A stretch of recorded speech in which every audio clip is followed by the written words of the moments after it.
And I'm sure colleagues across the House in this session will join you in celebrating its values, its achievements, and in thanking staff for their huge commitment to patients. Mr. Speaker, this morning I had meetings with ministerial colleagues and others. In addition to my duties in this House, I shall have further such meetings later today. Thank you, Mr. Speaker. And can I too associate myself with the remarks you made, celebrating the 75th anniversary of the NHS, and on behalf of my constituents and all our constituents, thank them for the work they do day in and day out. Last Friday, Mr. Speaker, I met with a group of residents who have raised a petition to keep the last bank in Corringham Town open. The viability of our town centres is often dependent on the presence of a small number of anchor businesses, such as a post office or a bank. Can my right honourable friend therefore tell the House what action the government can take to ensure that at least one of these maintains a high street presence to support businesses and residents alike, particularly when these organisations have received significant government support? Well, my honourable friend is absolutely right to raise this issue. Banks are a cornerstone of our high streets. Of course, it's ultimately a commercial decision for banks, but I do think it's right that they take into account the views of local communities, and I'm sure the bank in question will have heard the remarks to the House from my honourable friend, and I trust that they will take appropriate action. I now come to the Deputy Leader of the Opposition, Angela Rayner. Thank you, Mr. Speaker, and can I associate myself and thank you for your opening comments regarding our NHS, and thank all of those staff that have worked and continue to work in our NHS today. And I'm sure members across the whole House will join me in paying tribute to Lord Bob Kerslake, a decent and kind man who accomplished so much in both local and national government during a lifetime of public service. Our heartfelt condolences go to his family. Mr. Speaker, I'm glad to see the right honourable gentleman here today. I think I'm right in saying that I have the pleasure again next week, 2 weeks on the trot. They really have given up. Every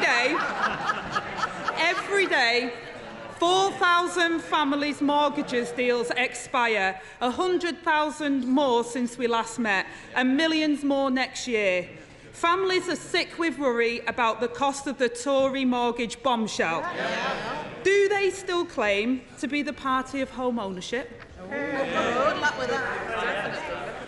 Well, may I begin by associating myself with the Right Honourable Lady's remarks about Lord Bob Kerslake. I knew him from my time in Downing Street. He was a stalwart public servant, and he will be missed by many on both sides of this House. It may come as a surprise to the Right Honourable Lady, but actually some leaders trust their deputies to stand in for them.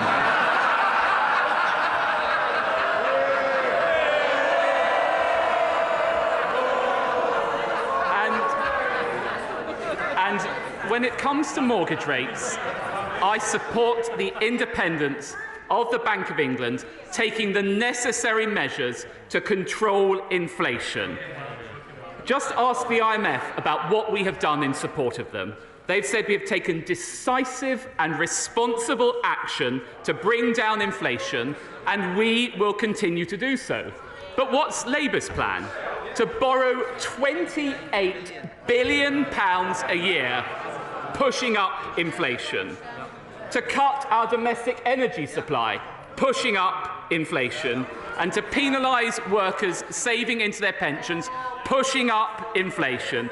There we have it from Labour: endless borrowing and higher prices. Angela Rayner.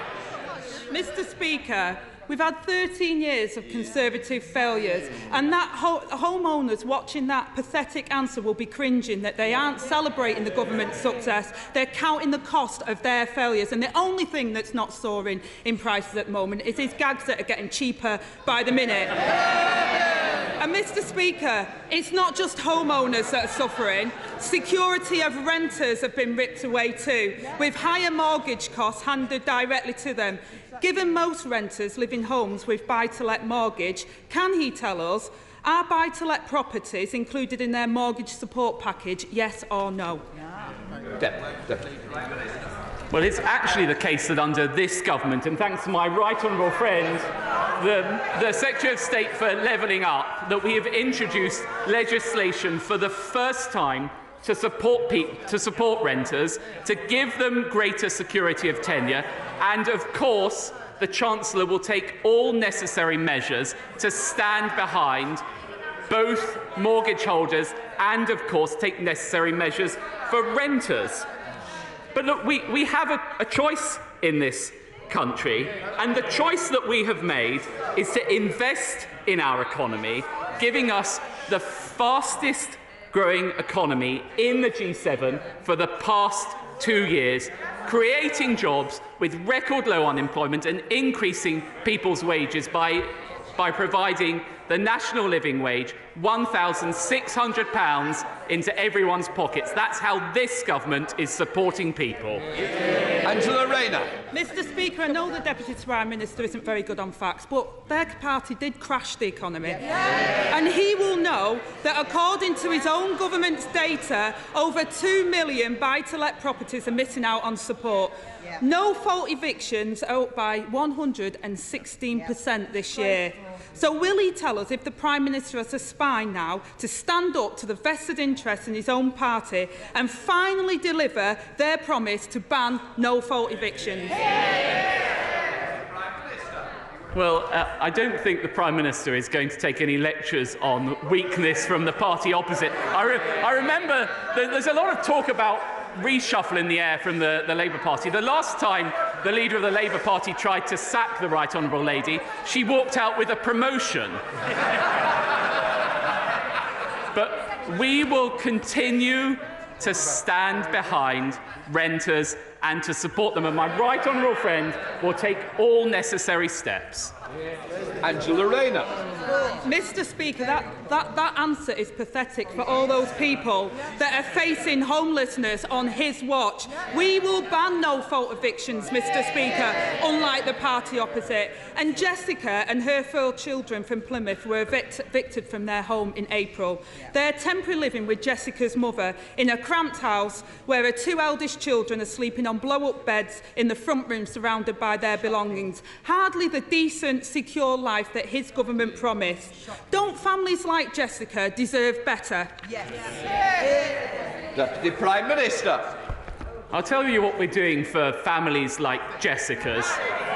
We are increasing the national living wage. It was this party that introduced the national living wage, not the party opposite. It is this party that has doubled the personal allowance, cutting taxes for those people, and it is this party that has lifted 1 million people out of unemployment. I'm immensely proud of the record of this government, and that's why people will not trust the party opposite to crash the economy again.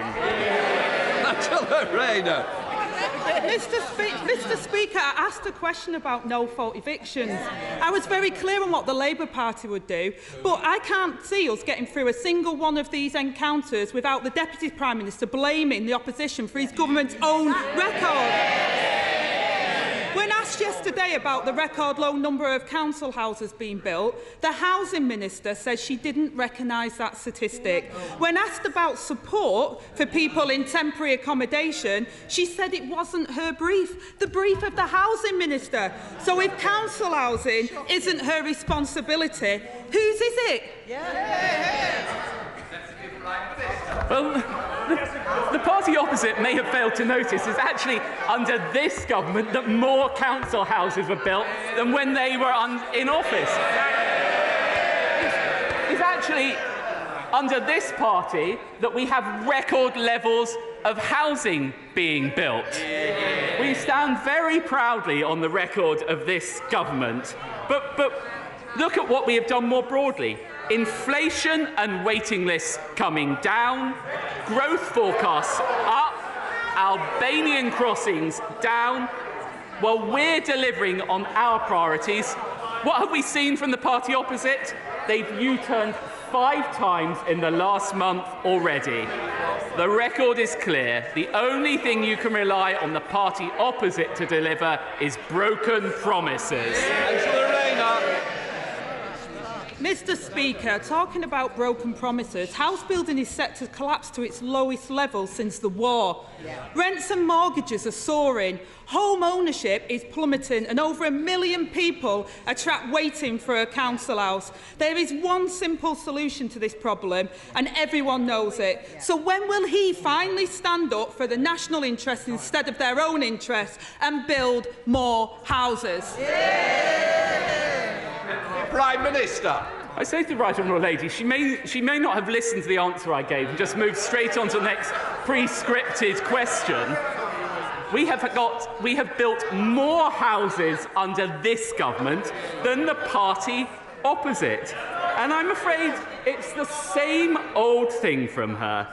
She stacks up the endless job titles, she takes the union cash, and she constantly talks Britain down. That's why we will do everything we can to keep Labour out of people's pockets, out of their lives, and out of government. Thank you, Mr. Deputy Speaker. I might respectfully say to the Deputy Leader of the Labour Party, if she wants to know what we're doing on rental reform, she can look at the rental reform bill that this government is introducing. But on a sec... Is that your question? Well, I think you ought to ask your question. My question, Mr. Speaker, is about the Slapton line in my constituency. Can it be right that Natural England is holding back major infrastructure development in South Devon and not allowing us to keep key infrastructure being developed? Well, my honourable friend is absolutely right to speak up for the Slapton line. It's one of the most beautiful roads in the country. I understand that the Slapton line partnership, which includes Natural England and the Environment Agency, are working closely with the local community on their plans.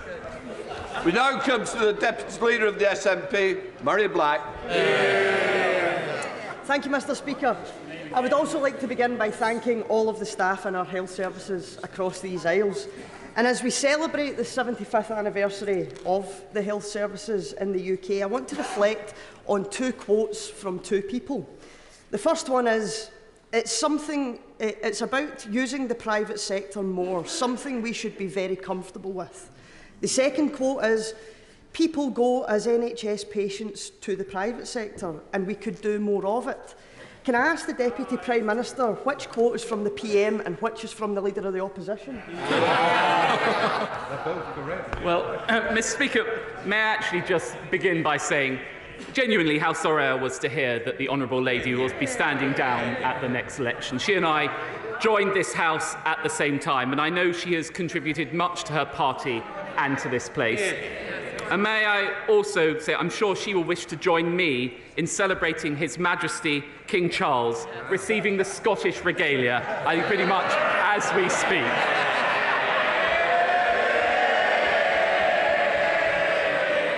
There's always time for a Damascus conversion, Mr. Speaker. But when it comes to the NHS, I will take absolutely no lectures from either party on it. It has been there for me. I was born in an NHS hospital. My children were born in an NHS hospital. It's been there for me and my family, and this government has put record funding into it. Murray Black. The Deputy Prime Minister, I thank him for his kind words, and we did join this place at the same time, and I'm pretty sure we'll be leaving at the same time.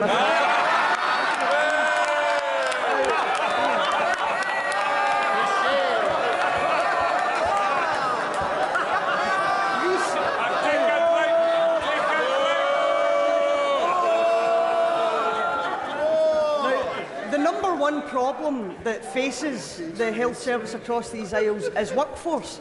And research shows that Brexit has worsened the UK's shortage of doctors. Yep. European nurses registering to work in the UK fell by 90% after the Brexit referendum. Wow. What more will it take for both him and the Labour Party to admit the damage that Brexit is causing our health services? Well, it all started off so nicely, Mr. Speaker. But I don't know whether the honourable lady has actually been listening to what the government has announced this week. We announced an additional £2.4 billion for our groundbreaking NHS workforce plan. That is the first time in the NHS's history that has happened. And if you look at the record since this party came to power, almost 40,000 more doctors and more than 50,000 more nurses. Once again, the Conservative Party delivering for the NHS. Sir Edmund Lee. Tonight, at West Lindsey's planning meeting, the RAF will apply for listed building consent to move the grave of Wing Commander Guy Gibson's dog. Apparently, the Home Office are quite content for 2,000 migrants to be cooped up next to 1,000 of my constituents living near the base, or actually on the base. But the RAF think it's intolerable that they should leave the grave of a dog who's lain in peace for 80 years. More importantly, will the Home Office start listening to us? If they insist on this proposal, will they put the illegal migrants at a discrete part of the base and let us get on with £300 million worth of levelling up, 100 buildings, many of them listed, a 2-mile-long runway, a spaceport, and let the dog lie in peace? Well, I think my honourable friend knows that we do have to take action to address the unacceptable cost of housing migrants in hotels. And I actually thank him for his constructive approach that he's taken to RAF Scampton playing a role in respect of that. Of course, Home Office ministers will have heard his broader representations, and I'm sure they will respond to him. Sir Geoffrey Donaldson. Thank you, Mr. Speaker. May I, on behalf of my colleagues, extend our deep appreciation to all those past and present who continue to be dedicated to our NHS, including our staff in the health and social care system in Northern Ireland. Mr. Speaker, in Northern Ireland, GPs, nurses, doctors and carers are adversely constrained by a lack of sufficient funding for our health service. The Northern Ireland Fiscal Council have highlighted that our allocation falls beneath need, which compounds the difficulty year on year. Can the Deputy Prime Minister assure me of the willingness of the Government to engage on this issue and to ensure that public services get what they need to continue delivering for the people of Northern Ireland? Yes, I'm very happy to give the right honourable gentleman that assurance. As he knows, it is actually the case that the Department of Health in Northern Ireland has been allocated £7.3 billion, an increase of 20 million above 22-23. But of course it is the case that the absence of a Northern Ireland executive is exacerbating the severe challenges that the healthcare service in Northern Ireland is already facing, and a fully functioning devolved government is the right way to deliver the necessary reforms needed for the Northern Ireland Health Service. Thank you, Mr. Speaker. Of the 16,700 cases of melanoma diagnosed in the UK every year, sadly over 2,000 will prove fatal. Regularly applying sunscreen is our most effective weapon against this deadly disease, yet the Treasury remains stubbornly opposed to exempting VAT on these life-saving products. As a melanoma survivor, and with a further heat wave expected later this month, will my right honourable friend do everything in his power to remove VAT on high-factor sunscreen to save lives and to support the NHS as they celebrate their 75th anniversary? Well, my honourable friend is absolutely right to raise the dangers of melanoma. As a fair-headed person with a fair-headed family, where I'm acutely conscious of the need to wear sun cream. I won't trespass onto Treasury decisions in this setting, but I know my right honourable friend, the Chancellor, will have heard her representations. Crawley. Mr. Speaker, after 13 years of Tory government, this government's record is pretty dismal. Let's consider spiralling out of control inflation, interest rates set to hit 6.5% by the end of the year, energy prices double the rest of Europe, food shortages and strikes across the public sector and NHS, and graduates leaving university today with mountains of debt and little to no prospect of home ownership. Let me ask the Deputy Prime Minister, Will he admit his Tory government's failure and urge the Prime Minister to call a general election now? Prime Minister. Well, rather than focusing on playing politics, we're actually delivering for the British people. I listened to the Honourable Lady's litany. I was interested to note that her leader has been in power for 100 days. And what's their record been? 3 failing First Ministers, 2 unfinished ferries, and a failed deposit return scheme. I think we can all agree the people of Scotland deserve better. Mr. Speaker, Conservative governments have a proud record of supporting the UK's steel industry. And I've stood up many times in this House. I don't know where they're laughing, Mr. Speaker, because steel production halved under Labour. I've stood up many times in this House to talk about the importance of steel, not just to my hometown of Scunthorpe, but to our whole nation. So will my right honourable friend agree with me? We are always going to need steel in this country, and if we can't make it ourselves, we're going to have to ship it all from the other side of the world with all the emissions, environmental and ethical concerns that will inevitably bring. Will he reaffirm today the government's commitment to making sure that we take further measures to ensure that we have a sustainable, long-term steel-making production in this country?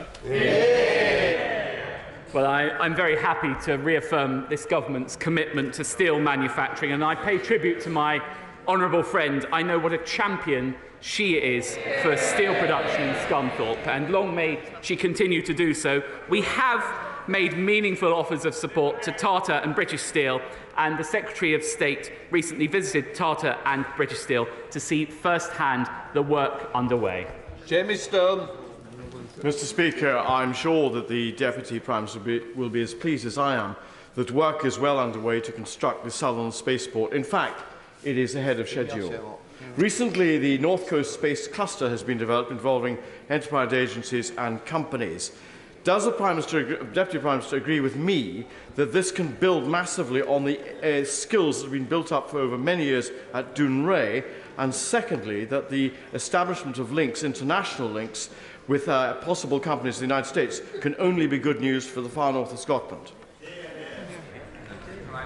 Yes, I completely agree with the honourable gentleman's remarks. The development of this new spaceport is a key part of our ambition to grow the UK's space launch capabilities, and it is the fact that the first 3 years are expected to reach £20 million of investment, creating 40 jobs, and we are working with the United States, particularly through the Technology Safeguards Agreement, to allow UK companies to exchange technology with the United States. Aaron Bell. Thank you, Mr. Speaker. Could I associate myself with your comments about the NHS and pay tribute to all NHS workers, both in Newcastle-under-Lyme and across the country? And on that note, could I welcome the new long-term workforce plan, and in particular the extra 40% places for dental schools? Access to dentistry has been an issue for a number of my constituents. And would my right honourable friend consider the merits of actually opening new dental schools, not just new dental places? Keele University is one of the best medical schools in the country and would make an excellent site for a new dental school if that would be...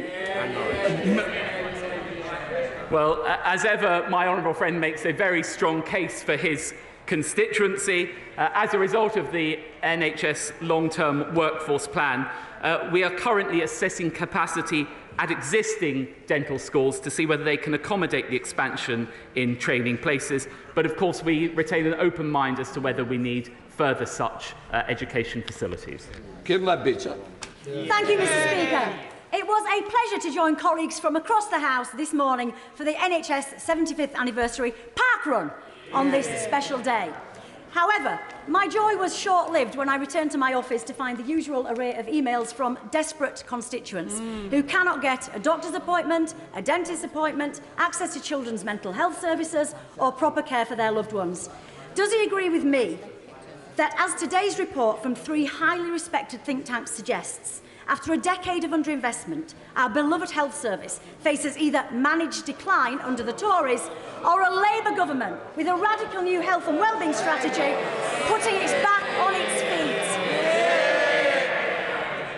Well, Mr. Speaker, it may not surprise you to hear I don't agree with that characterisation. Actually, I'll tell you about this government's record on the NHS. record funding, record doctors, record nurses, record scans, record operations.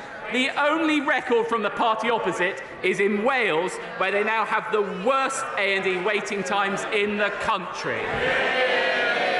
The only other record is the length of the answers. Maybe we could speed up with Richard Drax. Thank you, Mr. Speaker. Can I associate myself with your comments about the NHS? My constituents in Weymouth and on Portland and I are getting a little tired of being told that placing a migrant barge in our port is in the national interest. It is not in the national interest, nor in ours. This barge, designed for 222, will accommodate 506 illegal migrants, already testing our overstretched resources. It was imposed on us without any consultation. Many concerns, both on the barge and what the 506 young men will do going around a seaside resort at the height of the summer, unmonitored and with little money. Can my honourable friend stop this and ask my honourable friend, the Home Secretary, to do likewise? Well, I'm sure my honourable friend appreciates that we need to reduce the bill of housing asylum seekers in hotels, and we need to look at different measures to accommodate them. Of course, I am very happy to engage with the honourable gentleman. I'm sure the Home Secretary will do as well, to ensure that we can find a satisfactory solution in his constituency that protects his constituents' interests. Arlene Harris. Thank you, Mr. Speaker. Last week, the coroner found that the cause of Luke Ashton's suicide in April 2021 was gambling disorder. Immediately before his death, Luke, bombarded with inducements, placed over 1,200 bets. At no point did the operator intervene. From his previous brief, the Deputy Prime Minister will have extensive knowledge of the harm these inducements cause. So does he agree that the commitments to curb advertising and promotions in the gambling white paper do not go far enough to reduce harm and prevent more tragedies like Luke Ashton's suicide? Well, the Honourable Lady will know from our conversations when I was Digital Secretary that I share her concerns about gambling inducements, and indeed I pay tribute to her for her campaigning on this issue. I think we have got a very good set of proposals in the gambling white paper, and that sits alongside the 2019 NHS long-term plan, which committed to 15 specialist units across England to support those with gambling addiction by 2024. So I think we have good proposals in place. Smith. Thank you, Mr. Speaker. May I draw the House's attention to the fact that we have the Chief Minister of His Majesty's Government of Gibraltar in the gallery, Fabian Picardo. Can I seek an assurance from the Deputy Prime Minister that as the UK-EU negotiations with regard to the border between Gibraltar and Spain continue, that the sovereign, freely expressed opinions of the Gibraltarian people to remain British will be protected, as well as their security and economic interests? Well, I'm very happy to give my honourable friend and indeed the First Minister of Gibraltar exactly that assurance. This government will always stand up for the people of Gibraltar and their right to determine their own future. Gerald Jones. Thank you, Mr. Speaker. Sarcomas are cancers that can affect any part of the body, inside or outside, including muscles, bones, tendons, blood vessels and fatty tissues. Sarcoma is rare. 15 people diagnosed every day in the UK, around 5,300 around the UK, including families in Merthyr Tydfil and Rumney. Awareness is low, and as this is Sarcoma Awareness Week, could I ask the Deputy Prime Minister if he'll meet with me and families affected so that we can discuss what more the government can do to raise awareness and vital funds for research going forward? Well, I'm very happy to give that commitment. I think probably best on behalf of health ministers. And indeed, one of my colleagues in Downing Street, who was the Prime Minister's PPS, sadly died of that disease. So I have a great awareness of it, and it's important that we continue to raise its profile. Mr. Speaker, last week, as an alumni of Durham University, I had the pleasure of going to the installation of Dr. Fiona Hill as the new Chancellor.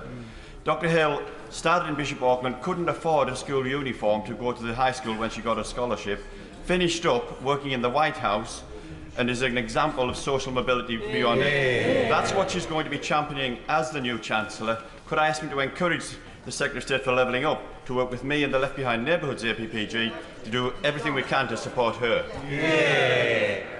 Well, I join my honourable friend in relaying the government's congratulations to her, and I will ensure that the Secretary of State hears the representations that he made. Tim Doherty. Mr Speaker, universities in Cardiff and indeed across the UK are home to world-leading research and innovation, but thousands of jobs and huge amounts of expertise are now at risk because of the government's dithering in negotiations over Horizon. The FT reported last week that Sir Paul Nurse, Nobel laureate and head of the Francis Crick Institute, describing the delays as absurd and damaging science and damaging the country. So is the government still committed to negotiating a deal? And if they are, why don't they get on with it?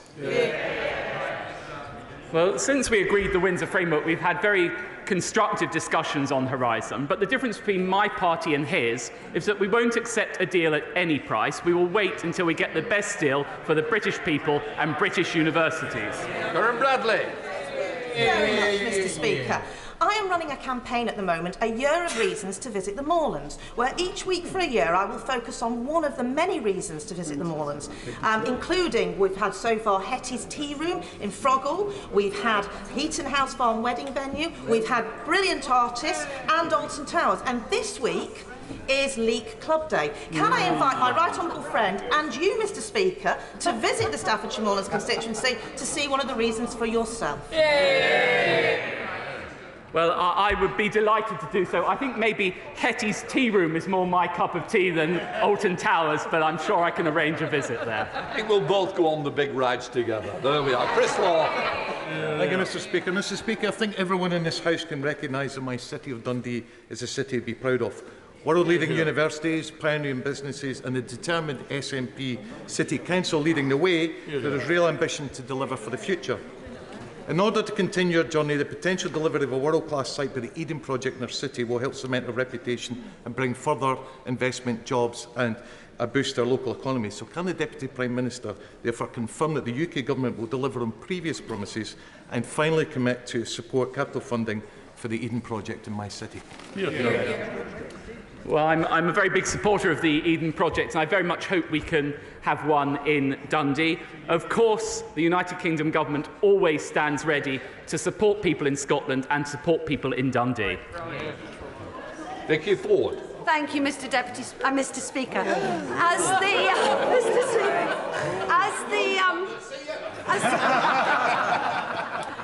As the child of two NHS doctors, the sister of an NHS doctor and the wife of an NHS doctor, can I also say thank you to everyone who works in our NHS? And will my right honourable friend send particular congratulations to the medical students from the new medical school at Anglia Ruskin University in Chelmsford who are graduating as doctors in a couple of weeks' time. It's the first time we've ever trained doctors in Essex. It's been hugely successful. Will he meet with me to discuss doubling the size of our medical school?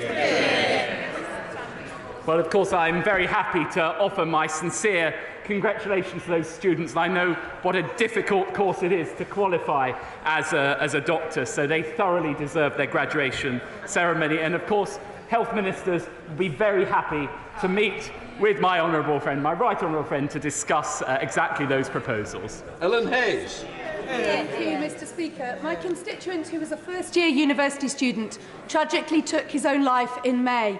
He had signed a private sector tenancy for his next year's accommodation with his parents as the guarantor. The tenancy includes a clause which states that the responsibilities of the guarantor are unaffected by the death of a tenant, and the lettings agency are disgracefully insisting on enforcing this abhorrent requirement.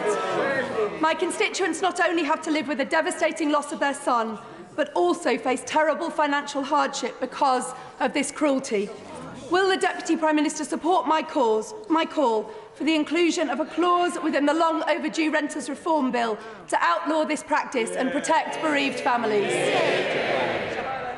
Well, what the Honourable lady described sounds totally abhorrent, and I'm very happy to look into the details of it and discuss what measures might be brought forward to address it. John Barron. Thank you, Mr. Speaker. At a time of record employment, an unemployment rate nearly half that of the EU average, and strong inward investment. Can you explain, perhaps, why every single Labour government since the Second World War has ended in economic failure, with sterling weaker and unemployment usually higher? Well, my honourable friend is totally right. I might add to it that they also spend every last penny in the Treasury.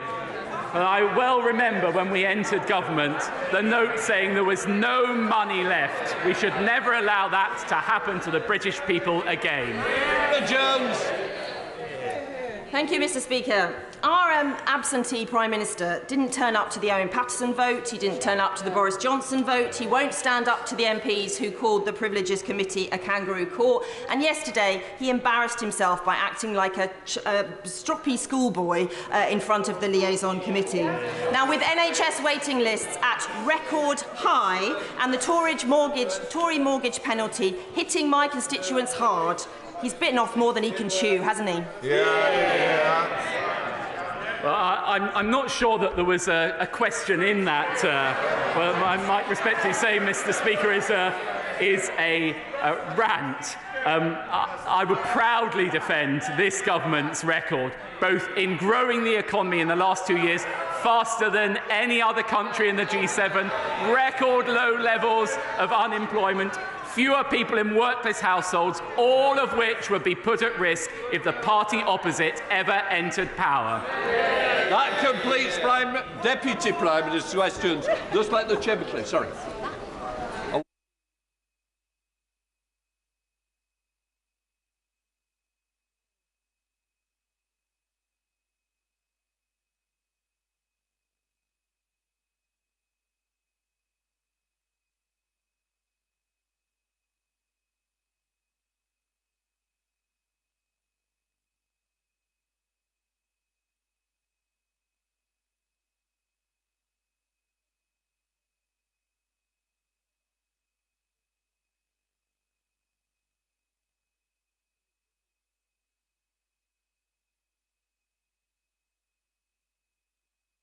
Order, John.